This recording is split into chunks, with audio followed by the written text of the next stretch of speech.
actually was initiated into the women's mysteries through birth, through my own experience of birth and through attending women at birth. It was really an awakening for me as to the power of the feminine. Started to think, there's something else going on here other than what the patriarchal culture is wanting of women.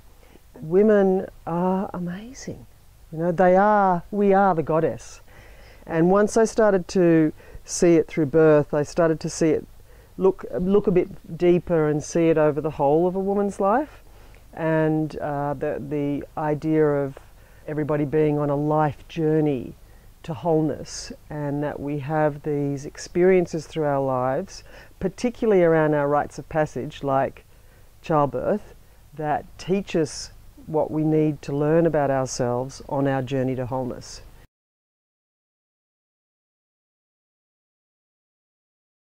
Tracking back to the MENARC, so the time of the first blood, so when a young girl becomes a woman, whatever happens for her, to her, around that period of time, like all rites of passages, it informs her, teaches her, mostly on a subliminal level. She doesn't realize this is going on, about what her culture expects of her in her new role. So around MENARC, say, it's what her culture expects of her as a woman, and also how her culture values woman.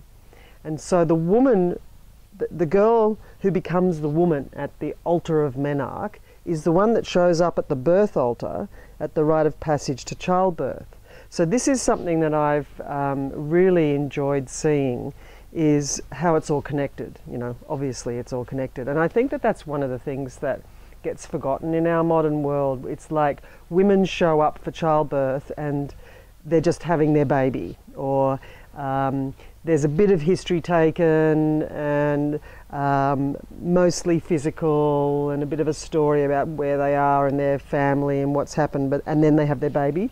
But very little information is sought about how was it for you when you were menstruating?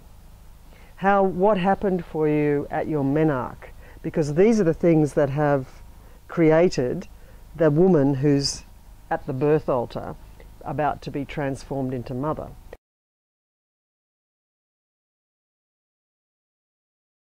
You know, that the main thing about giving birth is to completely get out of your mind and be in an altered state of consciousness and let your body give birth.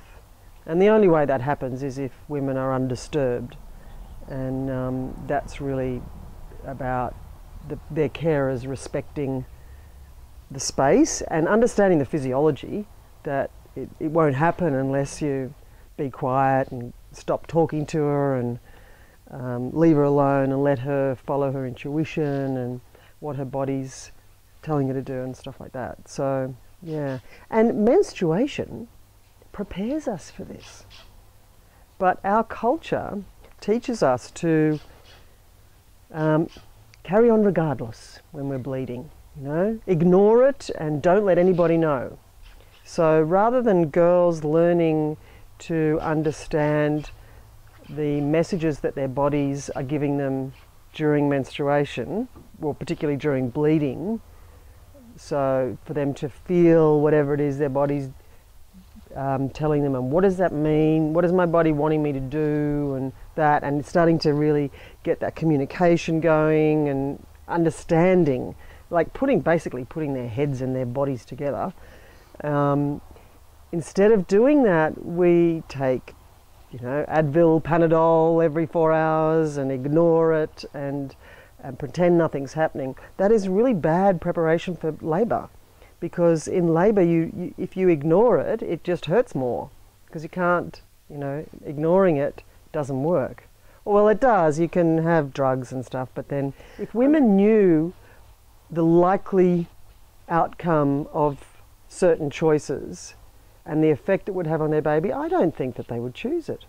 So I think that women are kept in the dark around the long-term ramifications of their choices.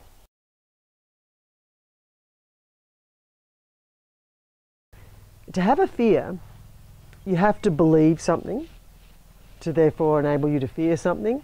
And most of the time when women go through this process of acknowledging all their fears around birth and then figuring out what the belief is that supports the fear, they realize they don't even believe it anyway.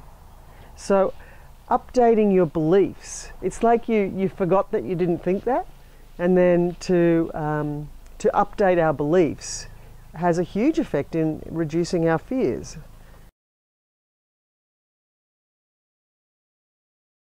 Childbirth is one of those times in our lives when it's turbocharged. Like our personal growth and development and personal spiritual evolution can happen at a faster rate if you bring consciousness to it.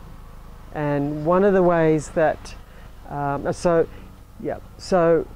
childbirth as well as MENARC, so the first period, as well as perimenopause, which means around menopause, so the process of the change of life, that, as well as birth and death, are portals, like portals into the sacred, shamanic, spiritual dimensions of being human, and in the case of MENARC and birth and stuff, of being a woman. So women, and it happens so often that women have an experience around giving birth that is an awakening. And that's because that's the time for this to happen. It's a portal into the magic, the sacred, the spiritual, the shamanic dimensions of womanhood.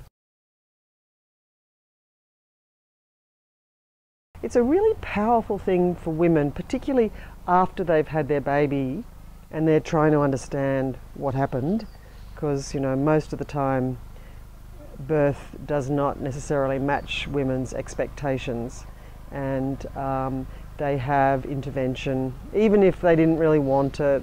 And in the process of debriefing that and understanding why did that happen, a lot of the time you can link it to their experience of menstruation over the years and back to their MENARC, and always to their own birth. So seeing the totality of a woman's life is something that I have really felt is a useful thing for midwives and you know, carers of women around childbirth, but also for the women themselves. You know, instead of childbirth being an isolated incident, it's the culmination of their life so far. You know, it's like, here is everything about you. You know, so I think there's no successes or failure in birth. Everybody has the birth they need to have to learn what they need to learn to take them to the next place in their life. Why do I need this? If you imagine that everything is happening for a reason, and it's all in perfect order, and it's all to do with a reflection of your mindset, beliefs and fears, then everything that's going on for you, particularly with your body, becomes like a map of clues of what you need to deal with to become more whole and healed.